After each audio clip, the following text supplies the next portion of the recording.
그리스도께서 죽은 자 가운데서 다시 살아나셨다 전파되었거늘 너희 중에서 어떤 사람들은 어찌하여 죽은 자 가운데서 부활이 없다 하느냐. 만일 죽은 자의 부활이 없으면 그리스도도 다시 살아나지 못하셨으리라. 그리스도께서 만일 다시 살아나지 못하셨으면 우리가 전파하는 것도 헛것이요 또 너희의 믿음도 헛것이며 또 우리가 하나님의 거짓 증인으로 발견되리니 우리가 하나님이 그리스도를 다시 살리셨다고 증언하였음이라. 만일 죽은 자가 다시 살아나는 일이 없으면 하나님이 그리스도를 다시 살리지 아니하셨으리라. 만일 죽은 자가 다시 살아나는 일이 없으면 그리스도도 다시 살아나신 일이 없었을 터이요. 그리스도께서 다시 살아나신 일이 없으면 너희의 믿음도 헛되고 너희가 여전히 죄 가운데 있을 것이요. 또한 그리스도 안에서 잠자는 자도 망하였으리니 만일 그리스도 안에서 우리가 바라는 것이 다만 이 세상의 삶뿐이면 모든 사람 가운데 우리가 더욱 불쌍한 자이리라. 그러나 이제 그리스도께서 죽은 자 가운데서 다시 살아나사 잠자는 자들의 첫 열매가 되셨도다. 사망이 한 사람으로 말미암았으니 죽은 자의 부활도 한 사람으로 말미암는도다. 아담 안에서 모든 사람이 죽은 것 같이 그리스도 안에서 모든 사람이 삶을 얻으리라. 그러나 각각 자기 차례대로 되리니 먼저는 첫 열매인 그리스도요 다음에는 그가 강림하실 때에 그리스도에게 속한 자요. 그 후에는 마지막이니 그가 모든 통치와 모든 권세와 능력을 멸하시고 나라를 아버지 하나님께 바칠 때라. 그가 모든 원수를 그 발 아래에 둘 때까지 반드시 왕 노릇 하시리니 맨 나중에 멸망받을 원수는 사망이니라. 만물을 그의 발 아래에 두셨다 하셨으니 만물을 아래에 둔다 말씀하실 때에 만물을 그의 아래에 두시니가 그 중에 들지 아니한 것이 분명하도다. 만물을 그에게 복종하게 하실 때에는 아들 자신도 그때의 만물을 자기에게 복종하게 하신 이에게 복종하게 되리니 이는 하나님이 만유의 주로서 만유 안에 계시려 하심이라. 만일 죽은 자들이 도무지 다시 살아나지 못하면 죽은 자들을 위하여 세례를 받는 자들이 무엇을 하겠느냐? 어찌하여 그들을 위하여 세례를 받느냐? 또 어찌하여 우리가 언제나 위험을 무릅쓰리요. 형제들아, 내가 그리스도 예수 우리 주 안에서 가진 바 너희에 대한 나의 자랑을 두고 단언하노니 나는 날마다 죽노라. 내가 사람의 방법으로 에베소에서 맹수와 더불어 싸웠다면 내게 무슨 유익이 있으리요. 죽은 자가 다시 살아나지 못한다면 내일 죽을 터이니 먹고 마시자 하리라. 속지 말라. 악한 동무들은 선한 행실을 더럽히나니. 함께 읽습니다. 깨어 의를 행하고 죄를 짓지 말라. 하나님을 알지 못하는 자가 있기로 내가 너희를 부끄럽게 하기 위하여 말하노라. 아멘. 올 1월에 지방에 사는 한 취준생에게 검사로 사칭하는 전화가 걸려왔습니다. 그 사람은 이 취준생 전화를 끊지 못하게 하고 지방에서 서울까지 거의 12시간 동안 전화기를 끊지 못하게 해서 충전시키면서 돈 430만 원을 자기 약속 장소에 갖다 놓으라고 했습니다. 결국은 이 취준생이 나중에 속은 걸 알고 속은 게 억울해서 극단적 선택을 하는 일이 있었습니다. 그런가 하면 최근에 30대 중반의 한 직장인이 또 비슷한 방법으로 보이스피싱범에 당해서 자기가 가지고 있는 돈뿐만 아니라 자기 회사에 공금 5억이라는 돈을 송금하고 또 극단적 선택을 하는 일이 있었습니다. 여러분, 보이스피싱 하면 연세가 많이 드신 분들만 당한다라는 인식이 있는데요.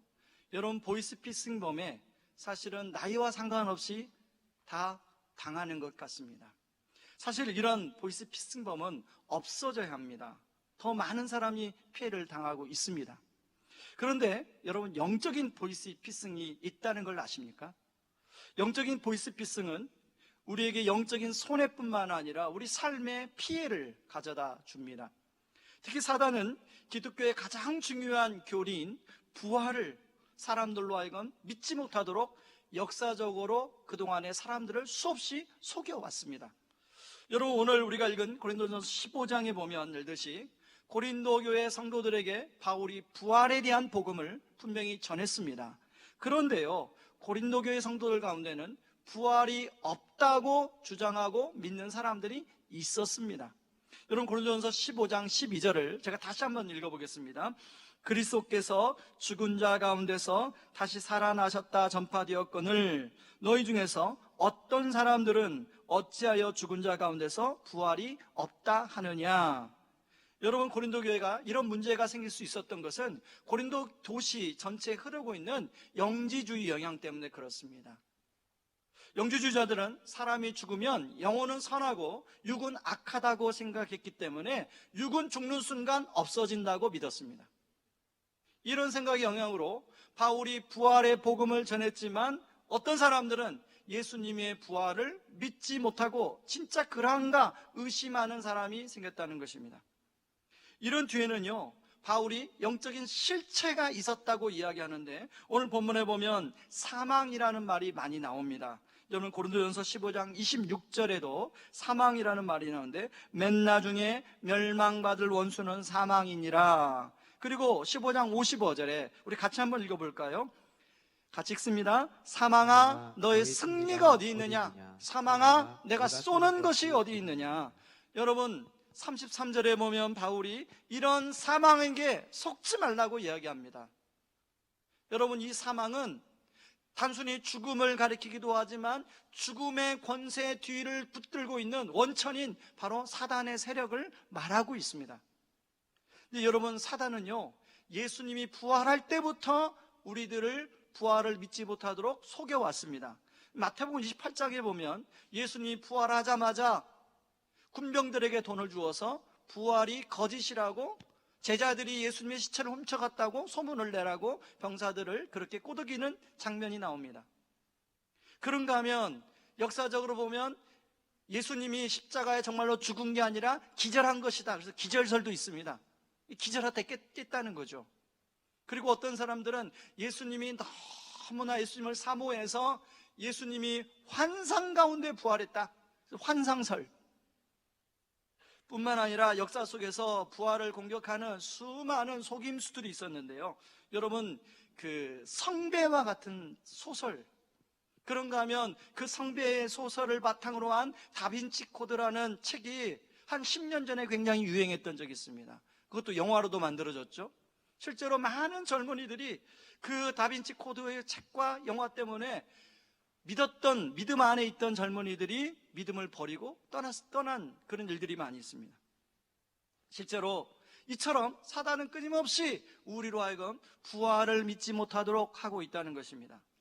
저는 지금 우리 21세기를 살아가고 있는 우리들에게 그런 사단은 어떻게 부활을 믿지 못하는가를 생각하다가 저는 문화의 흐름을 통하여 사단은 우리가 부활을 믿지 못하도록 하고 있다는 생각이 들었습니다. 여러분 지금 21세기는 세속주의라는 큰 문화의 물줄기가 흐르고 있습니다. 여러분 세속주의가 사람들로 하여금 굉장히 매력 있게 다가오는 것은, 세속주의가 하나의 표방하는 것은 이 땅에서 사람들이 행복한 삶, 이걸 추구하거든요. 여러분 이 땅에서 살아가는 사람들을 행복하기를 원하지 않는 사람이 어디 있습니까? 누구나 다 원하죠. 그런데 문제는 세속주의가 가지고 있는 한계, 단점은 사후세계를 인정하지 않는다는 것입니다. 물론 부활도 인정하지 않죠. 죽음 위에 있는 세상은 존재하지 않으며 이 땅에 사는 삶이 중요하고 이 땅에서 최대한 해피하게, 최대한 즐겁게 살아가는 것이 진짜 중요하다. 그러니 끊임없는 메시지를 여러분 매스컴을 통하여 듣고 여러 가지 우리 주변에서 우리는 듣고 있습니다. 그런가 하면 또 하나의 큰 흐름이 있는데요, 신비주의라는 흐름이 있습니다. 여러분 요즘 드라마나 영화를 보게 되면 이 세상과 저 세상을 넘나들며 펼쳐지는 그런 드라마와 영화가 많습니다. 그래서 우리가 보는 시청자들로 하여금 굉장히 스펙타클하게 펼쳐집니다. 재미가 있습니다. 그런데 이런 신비주의적인 결과물인 이런 드라마나 영화를 통하여 우리에게 주는 메시지는 뭐냐면 부활이 동화와 같은 이야기라는 거죠. 똑같이 그 드라마나 그 영화에서 펼쳐지는 그런 이야기들처럼 부활도 역시 그런 비슷한 종류의 이야기라는 거예요. 여러분 보이스피싱을 당하면 실제적으로 엄청난 손해를 봅니다. 평생 모은 재산 다 날릴 수 있습니다. 뿐만 아니라 아까 전반부에 소개한 그 청년처럼, 그 젊은이처럼 자기 목숨까지도 잃어버릴 수 있습니다. 그런데요, 여러분, 영적인 보이스피싱을 당하면 그보다 너무 큰 피해가 있다는 것입니다. 자, 첫 번째 어떤 피해가 있냐면요, 여러분, 우리가 믿음 생활을 하는 것 자체가 아무런 의미가 없게 만듭니다. 여러분, 고린도전서 15장 14절에 보면 이제 부활을 믿지 못하는 사람들에 대해서 바울이 이야기합니다. 제가 읽겠습니다.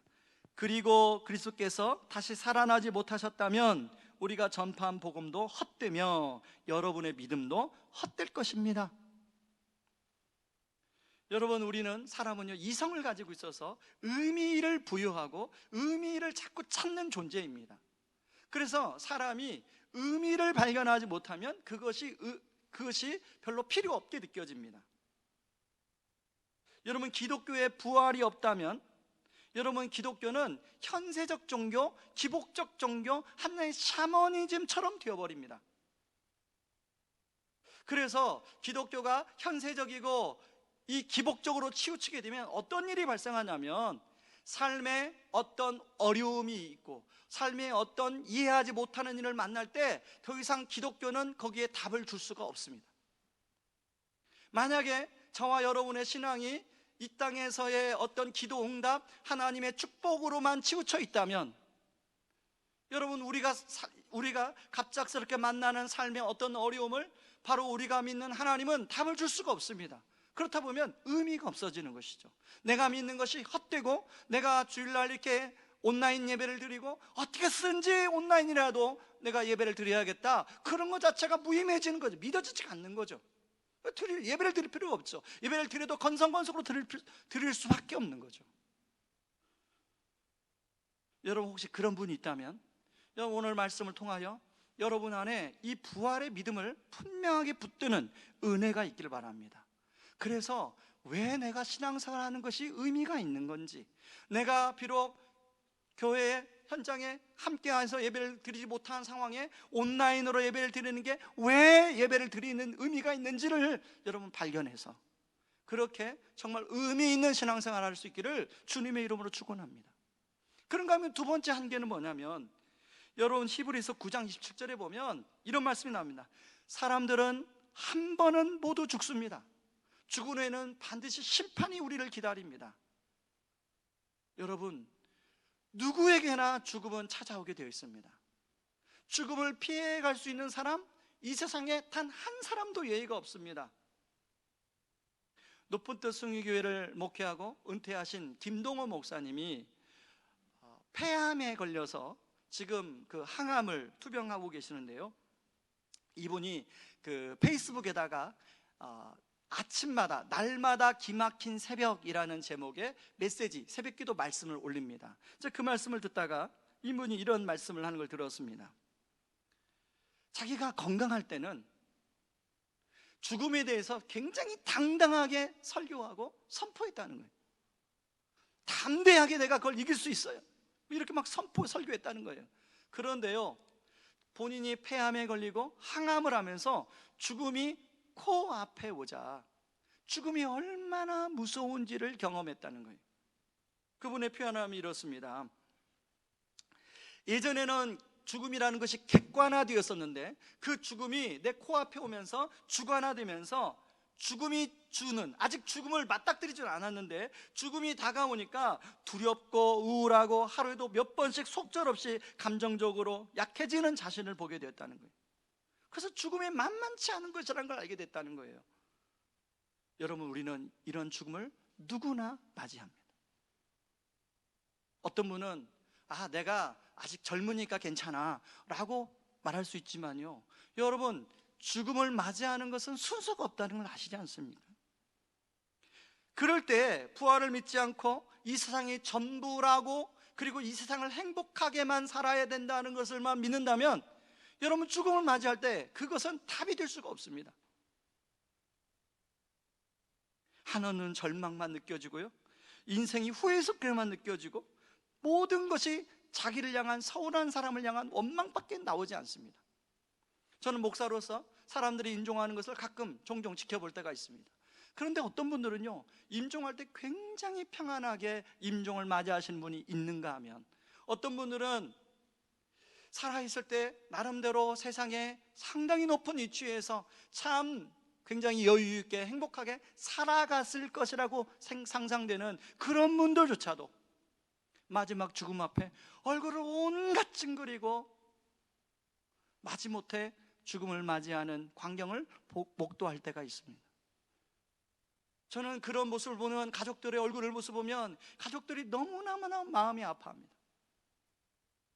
여러분, 이 땅에서 행복만을 추구하기 위해서 맛있는 것, 온갖 좋은 것을 보고 누리고 살다가 마지막에 삶이 이런 모습으로 끝난다면, 여러분, 그것이 과연 우리가 믿는 진리라고 할 수 있겠습니까? 여러분이 믿는, 나름대로 여러분이, 우리는 분명히 뭔가 진리를 믿고 의미를 찾는 삶을 살아야 되는 존재인데, 여러분이 그렇게 그걸 믿는다면 여러분의 삶은 정말 의미 있다고 생각하십니까? 이것이 지금 바로 이 세속주의 흐름 속에서 사람들이 살아가는 한계들입니다. 그런가 하면요, 또 하나의 한계가 있는데요, 세상이 전부이고 죽음이 끝이라고 하는 생각을 가지고 있는 사람들은 가까운 사람, 특히 자기가 사랑하는 사람과의 이별을 할 때 아무런 답을 찾을 수가 없습니다. 사람은 관계적 인격체입니다. 그래서 부모님, 배우자, 자식, 그리고 형제자매, 모든 감정의 선들이 연결되어지고 같이 이렇게 맞물려 있습니다. 어느 날 갑자기 죽음으로 인하여 이런 선들이 단절되어질 때 그 마음과 감정들은 쉽게 정리가 안 됩니다. 그래서 어떤 분들은 사랑한 사람을 떠나보내고 오랫동안 깊은 고통과 우울 속에 보내는 시간을 갖습니다. 그리고 어떤 사람들은 그런 가운데 방황하게 되고 마음속에 깊은 상처 속에 또 살아갈 때가 있습니다.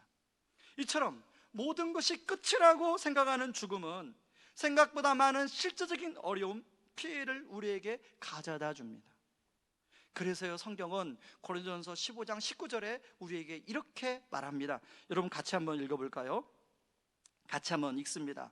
여러분, 집에 있는 여러분들은 혹시 볼펜이 있으면 15장 19절은 꼭 밑줄 쳐서 읽어야 될 말씀입니다. 같이 읽습니다. 만일 그리스도 안에서 우리가 바라는 것이 다만 이 세상의 삶뿐이면 모든 사랑 가운데 우리가 더욱 불쌍한 자이로라. 여러분, 특별히 이 불쌍한 자에다가 밑줄을 치세요. 이 불쌍한 자라는 번역한 단어는 엘리이노스라는 말인데 비참함이라고 번역할 수가 있습니다. 다시 말해서 이 세상이 전부요 라고 생각하는 사람은 결국은 비참하게 마지막을 마무리한다는 거예요. 비참한 인생을 살게 된다는 것입니다. 그런데요, 하나님의 형상으로 우리를 만드신 하나님이 우리를 사랑해서 모든 인간들이 그렇게 비참하게 살도록 사는 걸 원치 않으셨어요. 그래서 하나님은 예수님을 우리의 죄값을 담당하기 위해서 십자가에 못 박혀 돌아가게 하신 다음에, 그런 다음에 끝! 그런 게 아니라 그 예수님을 부활시키셨어요. 여러분, 그게 고린도전서 15장 20절에 나옵니다. 같이 한번 읽어볼까요? 그러나 이제 그리스도께서 죽은 자 가운데서 다시 살아나사 잠자는 자들의 첫 열매가 되셨도다. 여러분, 이 그러나라는 접속사를 한번 잘 묵상하세요. 우리 인생이 비참하게 끝내는 게 아니라, 우리 인생이 불쌍하게 마치는 것이 아니라, 그러나 우리 하나님은 우리가 인생이 비참하고 불쌍하게 되기를 원치 않는다는 거예요. 하나님이 놀라운 대안을 준비하셨다는 거예요. 부활이라는 대안을 준비하셨다는 것입니다. 여러분, 예수님의 부활로만 끝나는 것이 아니라 15장 23절에 보면 이렇게 나와요. 그러나 각각 자기 차례대로 되리니 먼저는 첫 열매인 그리스도요, 다음에는 그가 강림하실 때 그리스도에게 속한 자요. 누구라고요? 예수님이 재림하실 때 그리스도에게 속한 자들은 다 부활한다는 거예요.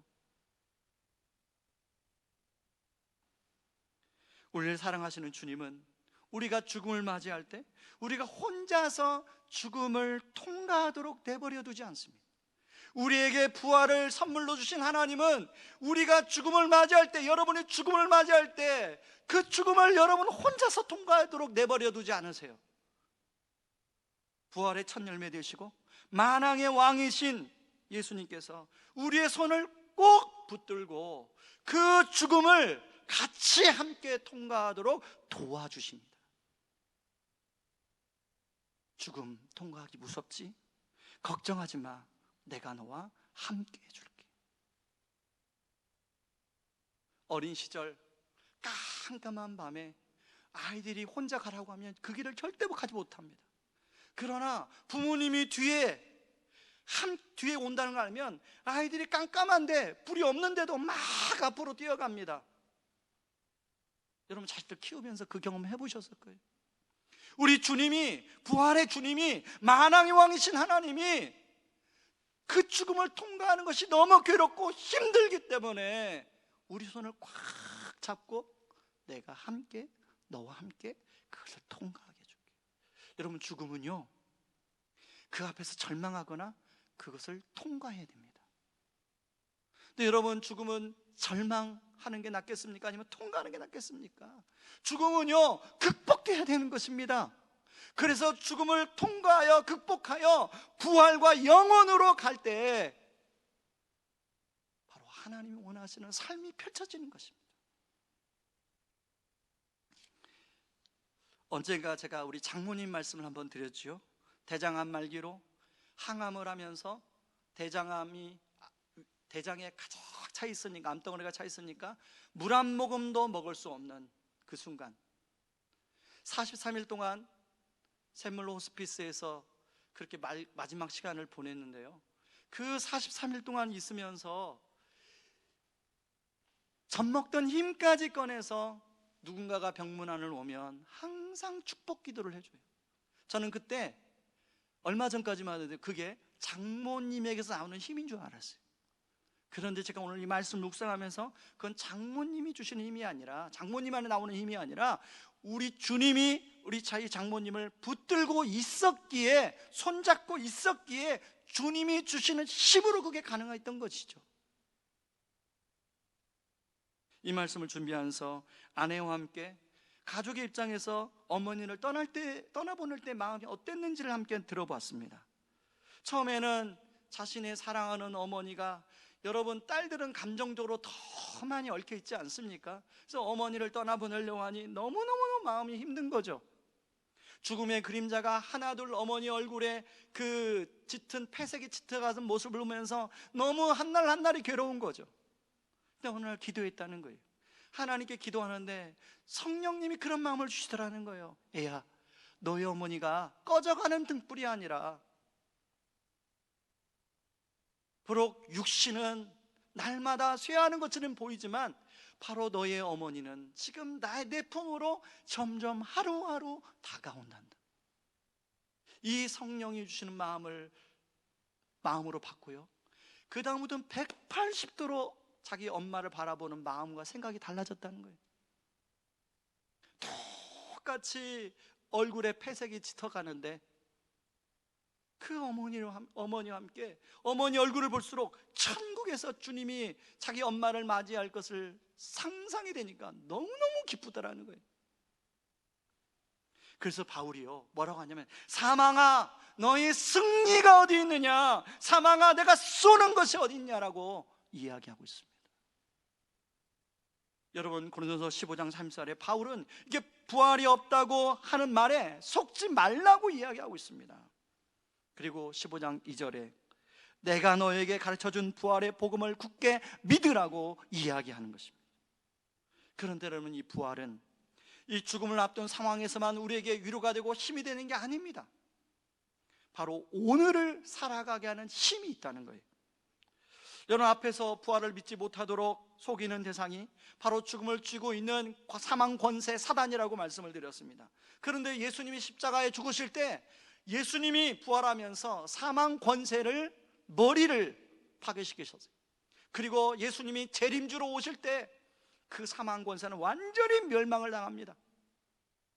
그리고 예수님이 왕으로 등극하세요. 그리고 하나님이, 그 예수님이 마지막에는 그 하나님께 복종하여 만유의 주가 하나님임을 선포하는 날이 오게 됩니다. 그게 15장 24절에서 25절 26절에 나오는 말씀이에요. 우리 같이 한번 읽어볼까요? 같이 읽습니다. 그리스도께서 모든 권력과 모든 권세와 능력을 멸하고 나라를 하나님 아버지께 돌려드릴 마지막 때가 올 것입니다. 그리스도께서는 모든 원수를 자기 발 아래에 두실 때까지 당연히 왕으로 태야 합니다. 그리스도께 멸망받을 마지막 원수는 죽음입니다. 하나님은 부활을 통해 진정한 왕이신 분이 바로 예수님이라는 것을 드러내셨어요. 그리고 이제 마지막 날 예수님의 재림을 통하여 그 왕이 그 사망 권세를 완전히 멸하실 것을 드러내실 거예요. 바울은 이것을 알았습니다. 그래서 지금 바울은 자기와 함께 하는 분이 바로 부활의 주요 만왕의 왕이신 하나님이 자기와 함께 한다는 걸 알았어요. 그렇기 때문에 바울은요 31절에 보면 나는 날마다 죽노라 이렇게 우리 개역개정에 고백하고 있는데요, 이걸 공동번역 성경으로 찾아보면 이런 말씀입니다. 30절부터 31절까지 한번 여러분 같이 읽어보시죠. 또 우리는 무엇 때문에 언제나 위험을 무릅쓰면서 살고 있습니까? 형제 여러분, 나는 우리 주 그리스도 예수를 믿는 사람으로서 여러분을 나의 자랑으로 생각하며 이 말씀을 드립니다. 나는 날마다 죽음의 위험을 당하고 있습니다. 바울이 무엇입니까? 바울이 복음을 전하면서 날마다 죽음의 위험에 노출되어 있지만 내가 담대하게 복음을 전할 수 있는 이유가 있다는 것이죠. 여러분, 고린도후서에 보면 바울이 죽음의 위협에 놓이는 상황이 쭉 설명되어 나오는데요, 고린도후서 11장 26절 27절에 보면 내가 여러 번 여행하면서 강의 위험과 강도 위험과 동족의 위험과 이방인의 위험과 신의 위험과 광야 위험과 바다 위험과 거짓 형제 중의 위험을 당하고 또 수고하며 애쓰며 여러 번 자지 못하고 줄이며 목마르며 여러 번 굽고 춥고 헐벗었노라.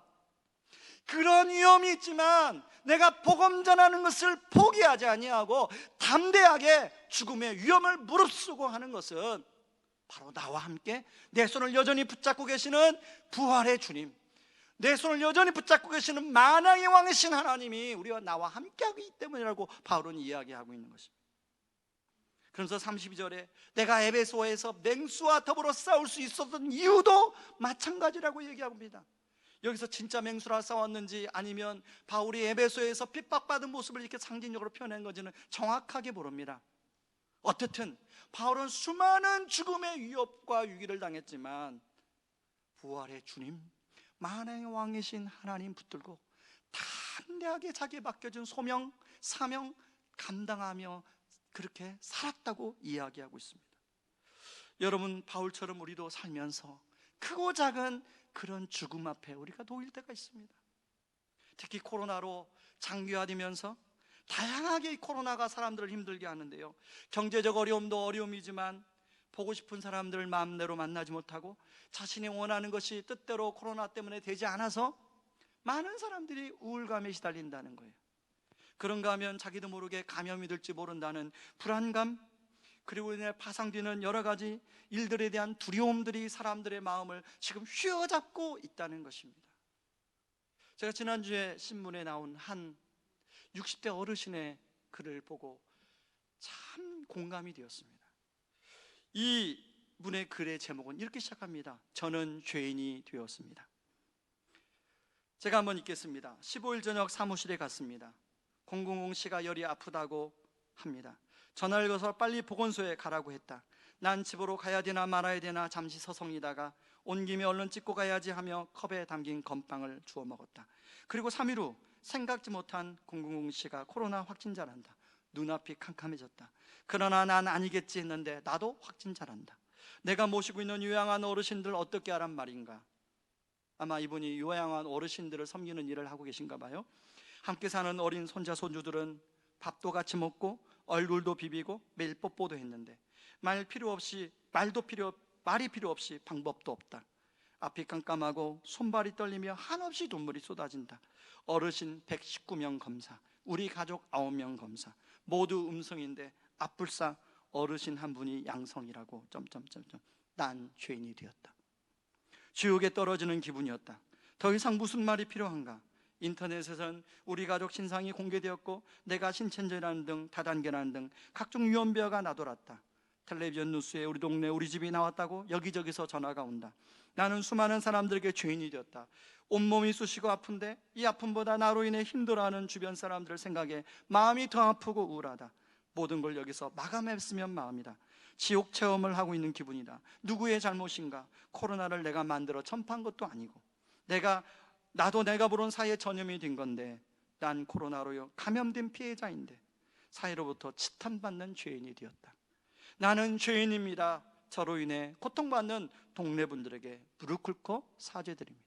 이분이 병상에서 쓴 편지를 충남도청에서 신문에 코로나 걸린 사람들을 무조건 비난하지 말라는 의도로 이것들을 기사화했습니다. 저는요, 이분의 이야기가 코로나가 종식되지 않고 이제 계속 길어지면 이분의 이야기가 바로 우리의 이야기가 될 수 있다는 생각이 들었습니다. 코로나가 사람을 가리지 않기 때문에 그렇습니다.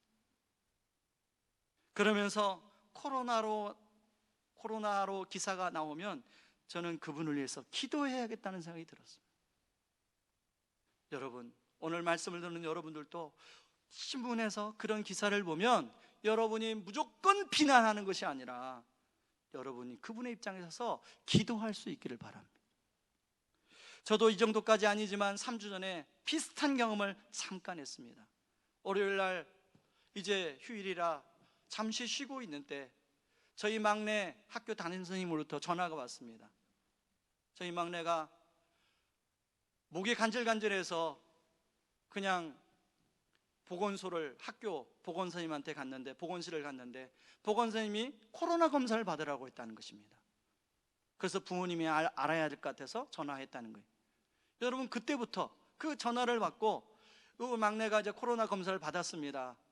그리고 코로나 검사가 하루 정도 시간이 걸리지 않습니까? 그 검사 결과가 나오는 온 하루 내내 제 머릿속에 온갖 상상이 나는 것, 상상적인 생각이 드는 것입니다. 양성이면 어떻게 하지? 정말 음성이면 좋겠다. 양성이면 어떻게 하지?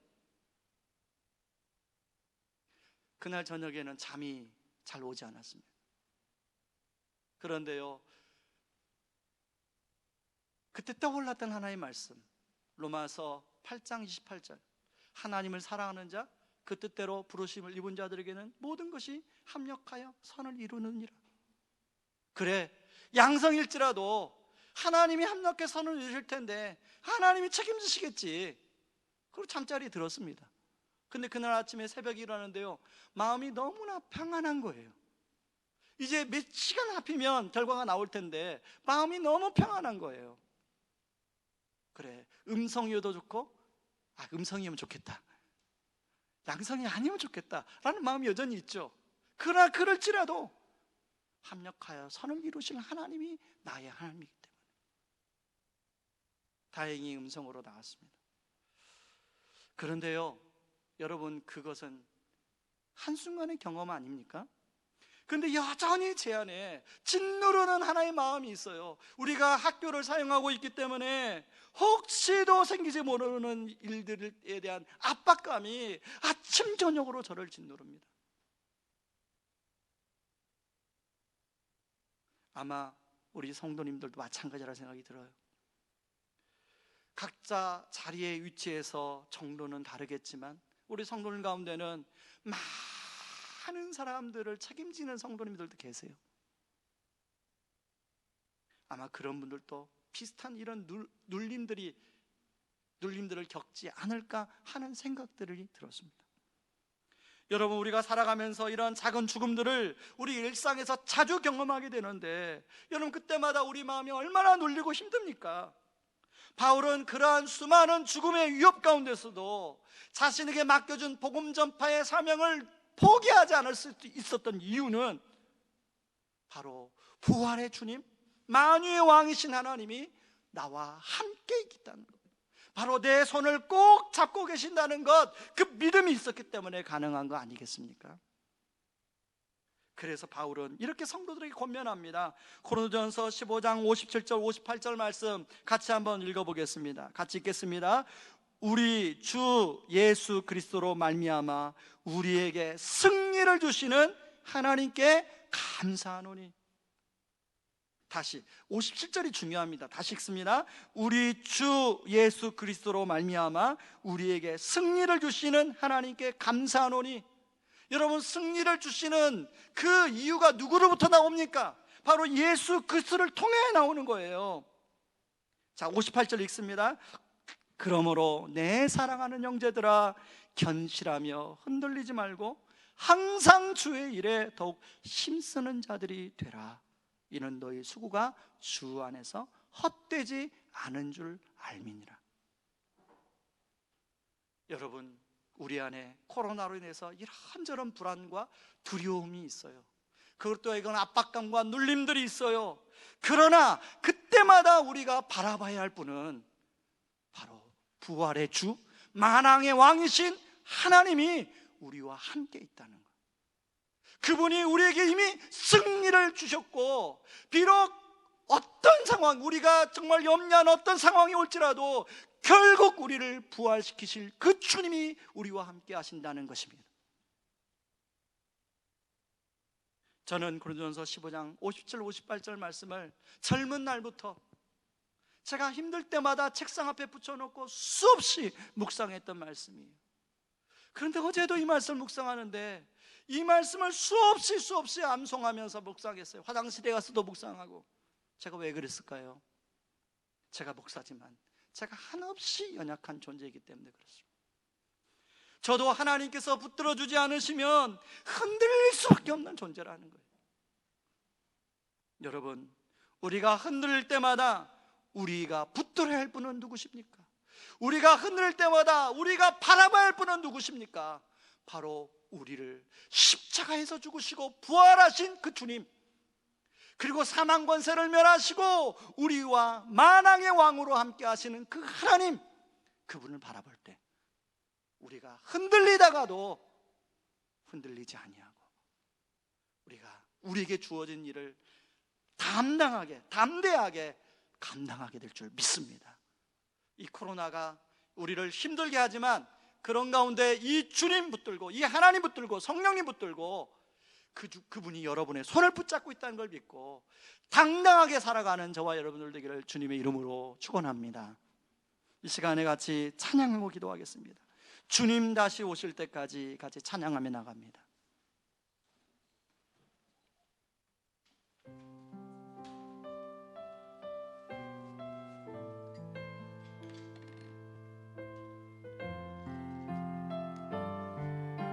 주님 다시 오실 때까지, 주님 다시 오실 때까지 나는 이 길을 가리라.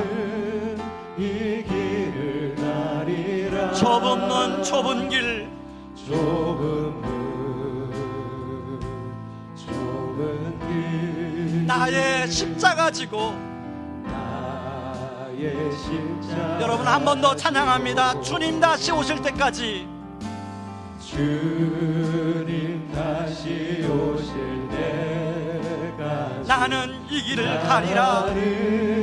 이 길을 가리라. 좁은 길, 좁은 길, 나의 십자가 지고. 나의 십자가 지고. 나의 가는 이 길 끝에서 나의 가는 이 길 끝. 나는 주님을 보리라. 나는 주님을 보리라. 영광의 내 주님, 영광의 내 주님, 나를 맞아주시니. 나를 맞아주시니. 주님 다시 오실 때까지, 주님 다시 오실 때까지 나는 일어나 달려가리라. 나는 일어나 달려가리라. 주의 영광 온 땅 덮을 때 나는 일어나 노래하리. 나는 일어나 노래하리. 내 사모하는 주님, 내 사모하는 주님, 온 세상 구주시라. 온 세상 구주시라.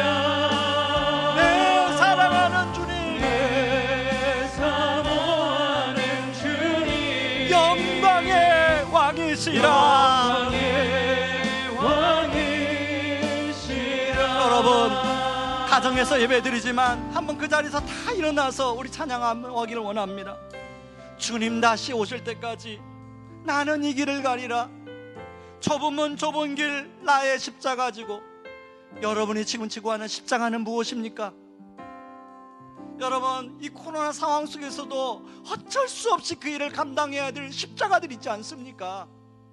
여러분, 이 시간에 그 주님이 여러분 손 붙들고 있다는 거 기억하시고, 그 부활의 주님이, 만왕의 왕신 주님이 여러분의 손 붙들고 있다는 걸 기억하시기 바랍니다. 같이 주님 다시 오실 때까지 찬양합니다.